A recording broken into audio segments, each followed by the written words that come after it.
stories portion of the summit is made up of short, fast-paced presentations that highlight clean energy impacts in Wisconsin. These are 5-minute presentations in a storytelling format where the presenter shares 15 slides for 20 seconds each. But the slides progress automatically. Very exciting. I hope you guys are ready. Our first storyteller today is Isaiah Ness. Isaiah, in addition to being Renew Wisconsin's newest board member, is the CEO of Sun Bear Industries. And his story is titled, what is your story titled? I'm sorry. Elder Home. And once again, I have lost my cursor. Oh, this cursor is going to be the death of me. All right, are you ready? And whatever one you want. And you may go. Hello, I'm Isaiah Ness. As mentioned, I'm the CEO and founder of Sun Bear Industries. Also was recently asked to be on the Renew board, which I am very excited about. Today I'm going to touch on a project that is definitely one of my favorites over the years. I've been doing renewables for the last 5 years, and the ability to work within Menominee and just the project as a whole has been a special experience. So what you're going to see here is the start of what was our solar and elder home project. We were tasked with essentially picking critical needs sites and determining what we could do from a renewable energy standpoint to balance the power equity in a lot of different ways. And so this is Mr. Bob Fernandez. He was probably one of the most uplifting people I've worked with on solar projects as a whole. His smile, I mean, the guy's, I think, 81 years old now. He's still out there chopping wood every day and just very active. So seeing him and seeing what the purpose of this project was meant a lot. This is our need for the elder home and solar project. And so Menominee Nation as a whole and where it's located has probably been hit with more severe storms and tornadoes in the last 5 to 10 years than any other place in Wisconsin. And so one of the unique things about our project was shortly after we commissioned and finalized the systems, they got hit with a severe storm the next week. And so what you're going to see in this image is the battery component. The goal was to provide solar and battery backup power to all of these sites. And the main reason why, with them being elder homes, we had that critical need element of medical devices, other things that were just important. Previously to the solar and battery portion of these projects, the tribe was responsible for basically getting out to these sites as quick as they could with generators. And so we started the project in March. There was a little bit of frost on the ground, still a little snow left, made for a fun time. But when we go into a community, and one of the things we focused on that Menominee in particular has done an unbelievable job of is getting workforce development to be a part of the project. And so you're going to see different stages of the installation. Everyone that is wearing one of the construction vests is part of either the college or the renewable energy department at Menominee. Very unique process. Our contractors in this played a huge role in making sure that they were working with these students, working with these people that were maybe less experienced on these projects to have what was, in the end, a great process, but also a great end result. And so for this system, we utilized a ground screw system, and the main reason why is when we develop these projects, not only are we looking at overall feasibility, but we're looking at the long term, right? What can the tribe expand upon themselves? And the ground screws was a great solution. The utilities department at Menominee has skid steers, and they have all sorts of different equipment that makes a ground screw a very viable solution. Now, we did hit some tree roots and rocks, which was not a fun experience, but we were able to get around it. And the unique part with this system is we could move it any which direction that we needed to make the ground screws and in the end work the way we wanted. And so The process of getting the system activated, just everything that went into it, was not only an experience for the contractors and for the community, but something that we are now rolling over into a lot of other projects. We're doing 3 more elder homes here shortly, in which they're going to get the same solar and battery backup process. Those batteries have been functioning, we've been monitoring them, they've been going great, but a lot of the need for this project as well stemmed around where they were located on the utility grid. And so it is in an Alliant district and in an area where blackouts and power outages are very, very common.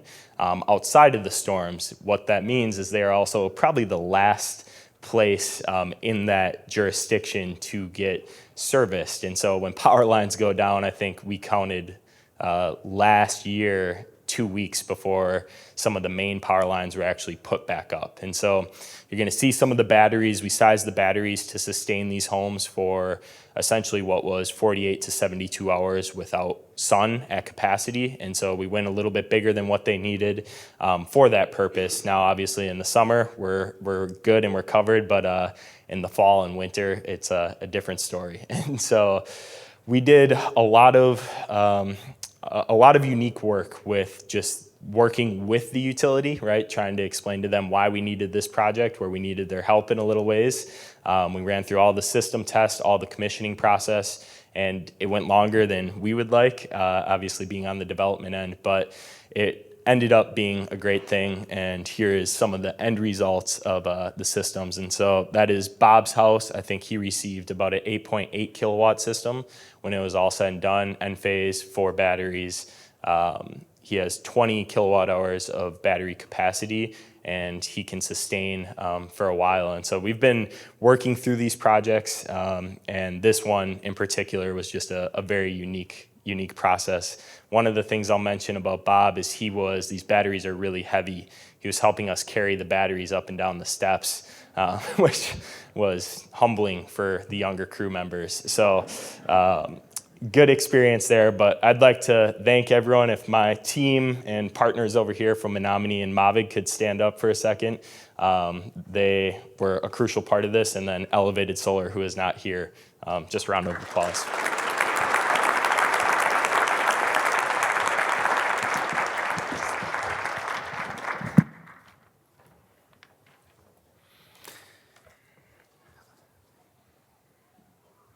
All right, our next storyteller is Kathy Kuntz.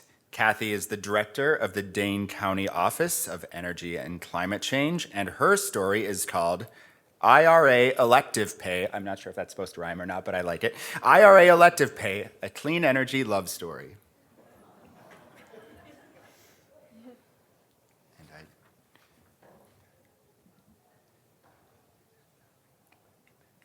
It is really tricky for him to see. Are you ready? Sure. Awesome. I'm going to use this one because I wave my hands when I talk, and otherwise you wouldn't hear me. So I'm Kathy Kuntz with the Office of Energy and Climate Change here in Dane County, and I am the single most enthusiastic person about elective pay in the state of Wisconsin. And by the end of this, some of you will be almost as enthusiastic as I am. So we're enthusiastic about this at Dane County because we have ambitious goals, both internally and county-wide. And as a county, we don't have very much authority. So we lean into other ways to help us get things done. Over the last few years, the federal government has been a really key partner, and elective pay has been their best asset for us. Elective pay enables tax-exempt entities, local governments, nonprofits, to claim clean energy credits in a way they couldn't before. This is non-competitive, it's uncapped, there are so many good things. It is like my BFF is elective pay. And you know, for anyone in the room who hasn't heard us talk about this, I don't know where you've been, this covers all of the renewable energy technologies, also electric vehicles, and in some cases EV charging. There are rules, and you know, we have a lot of information about that on our website if you don't know those rules. The important thing is this was a huge game changer. So I work in local government. It was really complicated for us to get any leverage on tax credits before. Now, suddenly, we can get that 30% credit on a project we do. That's huge. Okay, really a big deal. But this was also a lot of learning, and I want to shout out to my local government partners. So as this evolved, we did webinars about how to fill out the forms. We did more than 50 talks. My team has put amazing stuff online. Okay, there's a lot to know here to do this right. But there's also really key local successes. We've got projects here in Dane County that are going to get about $1 million back. We've got projects locally that are claiming the low-income bonus credits. And so these dollars are starting to flow to our communities, and it's important to know this is flexible federal money. No one ever says flexible federal money. In this case, literally you get a check from the IRS in the mail, and you get to decide what to do with that money.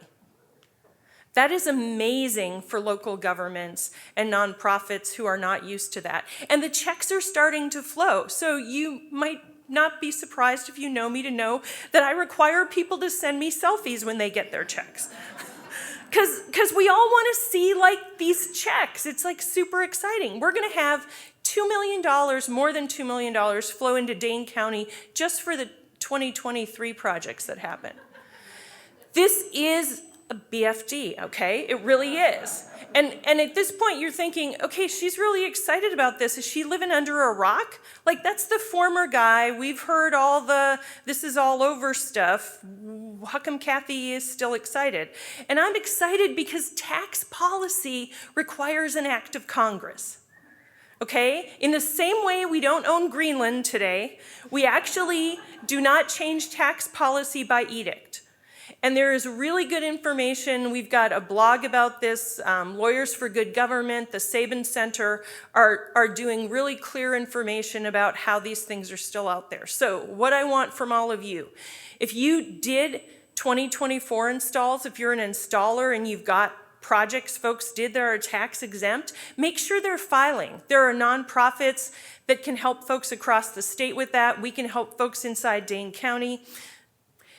And if you've got people doing 2025 projects and they're nervous, connect them to some of these resources, including the stuff on our website that says the tax code has not been changed. You know, you're still okay doing your 2025 project. Give them some assurances there. But also, everybody in the room, let's celebrate the projects that have happened. If you are part of a community that got one of these grants, make a fuss. Do some social media posts about it. We need to get that message out that this is making a difference in all kinds of communities across our region. And finally, we just need to get the projects done, okay? Cats look really regal sitting on fences, humans do not. We need no hesitation, get the work done. That is my message, get the work done.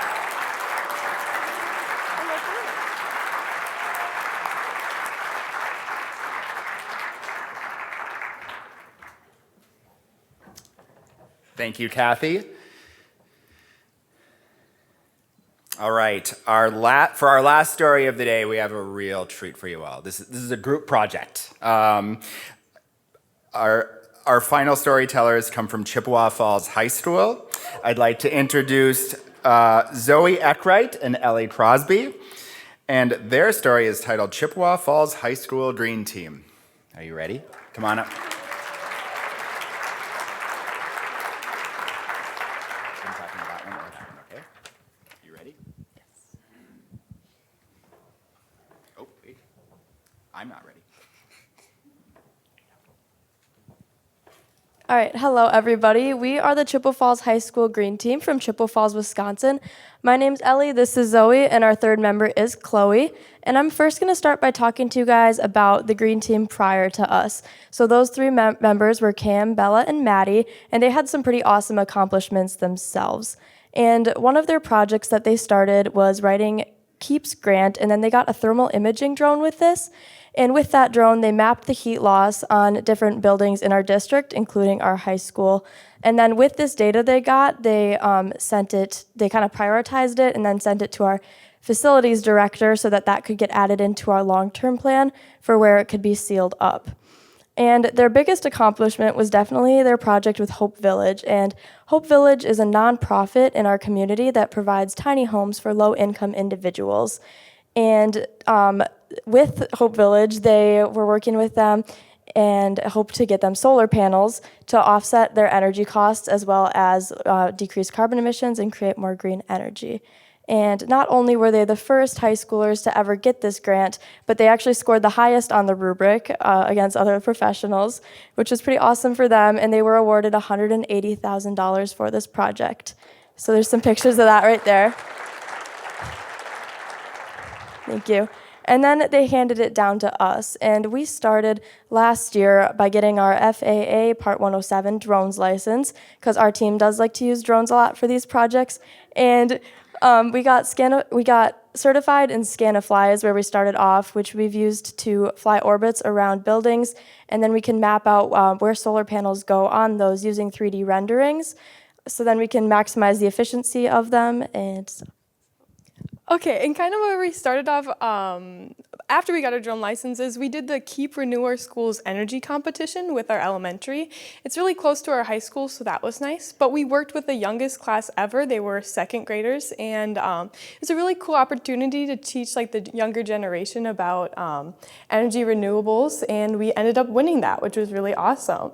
And then also with Keep, we wrote one of their mini grants as well to receive energy smart strips for that elementary school. And these help with the idle energy that like their smart boards use. So in total, we calculated that this should save the schools around $800 annually in energy.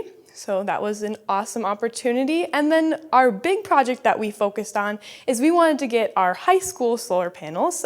So we kind of went big.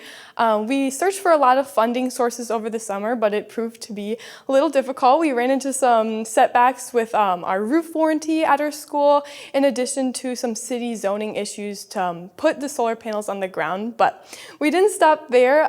We talked with One Energy, and we got a 12 solar panel system donated to us. And this just went up at our school recently. And then we used the money that we earned from the school competition to be able to install this. And it's a really cool visual representation of our school's commitment to energy renewables.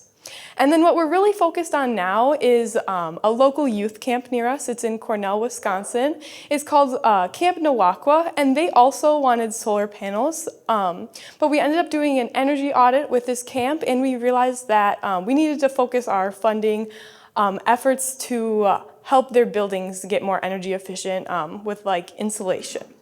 In our first step there, we wrote the Anne Marie grant, and we received a $1,400 grant for the camp. And we're making little energy kits. They have things like kilowatt meters, and we're planning on using these kits to go over to the camp to be able to teach other younger individuals just like we did at the elementary. So we're very excited about that. And then also we just wrote a grant to hopefully get a small agrivoltaic system for Camp Nawakwa to also teach younger generations about possibilities and careers in solar and just how expanding it is. And we're very excited to continue to look for granting sources and to continue to help this local source. Yeah, and another thing that our school offers is our environmental club, which we have created and we run. And this is awesome because it allows everybody to be involved, because it's just the three of us in Green Team, but anybody in our school can be in this. And then they get to help make a difference. And with this club, we kind of stretch it out into other projects and have them help us. And because right now we have a clothing drive that we're currently organizing and recycling bin stuff just in our school that they can have a hands-on experience with. And then we also present at different career fairs and stuff quite often, such as Clark County, CVTC, and Dunn County career fairs. And here we also teach them about drones, renewable energy, and it's like careers in drones. And then one of the questions that we're often asked is, how can high schools get involved? Like, how can other high schools do this?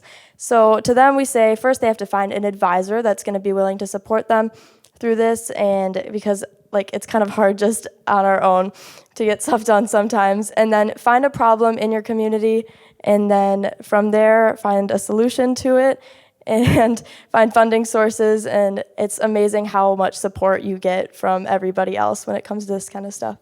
So. Thank you.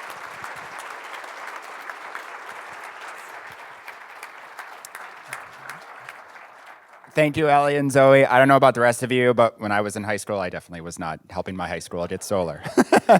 Let's give it one more big round of applause for all of our speakers. Thank you so much, Isaiah, Kathy, and Ellie and Zoe.